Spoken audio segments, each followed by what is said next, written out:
aí galera, beleza? Hoje nós vamos falar de 3 povos, hebreus, persas e fenícios, ok? Mas antes de começar, dê o seu like, inscreva-se no canal e procure compartilhar, beleza?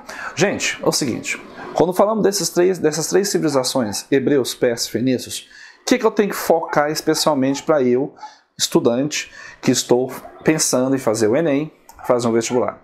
Os aspectos culturais. A habilidade 2 do Enem, dentro das competências, tá bom? Quando falamos de hebreus, eu tenho muito cuidado com isso, porque acaba envolvendo um aspecto aqui, que todo mundo conhece um aspecto da religião, mas eu tenho que focar e atender o que nos interessa, o que a prova do Enem pode cobrar. Então, quando falamos de hebreu, eu tenho que entender o quê? Que a prática econômica dos povos hebreus era baseada na agricultura e no pastoreiro, no artesanato e no comércio. Ok? Fechou aí. A economia é essa. A evolução política dos povos hebreus, podemos falar que ela é dividida da seguinte maneira: período dos patriarcas, período dos juízes, e alguns gostam de chamar de período tribal ou tribalismo, período dos reis e o período da decadência.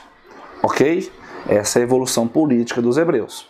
Quando falamos de patriarcalismo, estamos falando que toda a sociedade é orientada e organizada por um chefe político-religioso, que é o patriarca. Ok? O patriarca começa com Abraão, desde a sua saída da Mesopotâmia, lá da cidade de Ur, da Mesopotâmia, para ir para a terra onde vai correr leite e mel, terra de Canaã. Vai terminar os patriarcas lá com Moisés, tá? Travessia do Mar Vermelho, que você já conhece, já viu desenhos, viu filmes e imensas coisas, ok?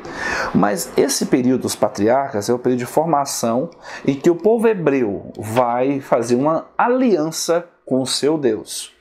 Então já sabemos que o povo hebreu é um povo monoteísta. Muito bem, acredita em um único Deus.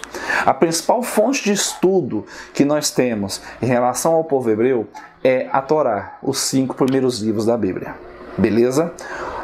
Nisso, essas fontes e além dos documentos do Mar Morto, possibilitamos estudar sobre as características dos povos hebreus, que você também conhece como povo judeu. Ok? Então vamos lá de maneira rapidinha? Então, revisando, a economia é baseada na agricultura, no pastoreio, no artesanato e no comércio. Tem como base social o trabalho de escravos e alguns servos. Ah, mas os hebreus foram escravos no Egito. E o que tem? Se tinha escravos, também tinham escravos. Qual o problema? Durante o período das tribos, as 12 tribos de Israel eram dirigidas de forma absoluta por chefes, que eram os patriarcas, tá? Onde acumulavam funções de sacerdote, juiz, chefe militar.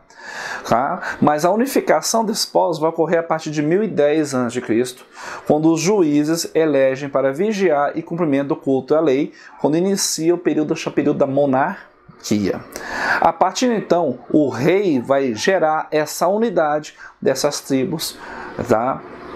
Judias, as 12 tribos de Israel, em torno de um único rei. Aí você conhece um bocado, né? Rei Saul, rei Salomão e rei Davi. Muito massa isso aí. Contudo, eles eram monoteístas, acreditavam em um único Deus. Vai viver um período de decadência, quando vão sofrer o exílio da Babilônia, e depois vão voltar.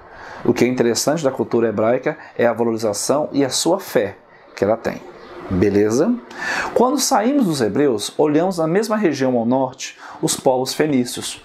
Os povos fenícios tinham uma atividade econômica baseada no quê? No chamado comércio marítimo. Por quê? A região não possibilitava fazer o que as outras civilizações faziam. Então o que eles produziam, o que eles criavam, tinha que ser dedicado ao comércio o quê? Externo, basicamente o comércio do mar Mediterrâneo. Eles realizavam grande intercâmbio comercial com as cidades gregas e egípcias e as tribos litorâneas da África e da Península Ibérica na costa do Mediterrâneo. Ok? Os fenícios possuíam uma poderosa classe de comerciantes ricos que utilizam o trabalho e o escravo. A base da organização fenícia, da sua política, são os clãs de famílias, detentores de quê? De riquezas e do poder militar, onde cada cidade-estado é governada por um rei, indicado pelas famílias mais poderosas. Os fenícios, então, criaram técnicas de navegação e de fabricação de barcos, vidro, tecido, artesanato metalúrgico. Eles também são responsáveis pela criação do alfabeto. Posteriormente, esse alfabeto que vai ser adotado com modificações pelos gregos e a partir do qual é criado o alfabeto latino, ok? Sua religião é politeísta e existe, é claro, cultos e sacrifícios humanos. Olha que legal o povo fenício. Saindo dos fenícios, nós encontramos então os chamados povos hititas. Uau! Quem são os hititas? Está próximo ali dos fenícios. Os hititas são povos que desenvolveram a mineração do ferro, a agricultura, o artesanato, o comércio de mercadores e caravanas. Servos e escravos, prisioneiros de guerra ou por dívidas. Essa era a origem dos escravos dentro da civilização hitita. Ricos comerciantes e nobres administravam os negócios do Estado por meio de uma monarquia hierarquizada. O rei hitita centralizava todo o poder, era o juiz supremo do seu povo, também sumo sacerdote e chefe do exército. Possuiu normas de direito nas quais são previstas penas de pecuniárias, tá? Pagas com o quê? Com dinheiro. Criam escritas hierógrafa e cuneiforme. Eram politeístas. Um outro povo de grande importância nessa mesma região é o povo persa. Os persas, esses, vai se destacar por ter uma agricultura, a pecuária e o artesanato e a metalurgia, com base na economia, além da mineração de metais e pedras preciosas. Os persas realizavam intensos relações de intercâmbio comercial com outras cidades, e esses intercâmbios possibilitaram que os persas construíram um conjunto de vastas estradas, tá, de pedra e canais para facilitar o transporte e as trocas.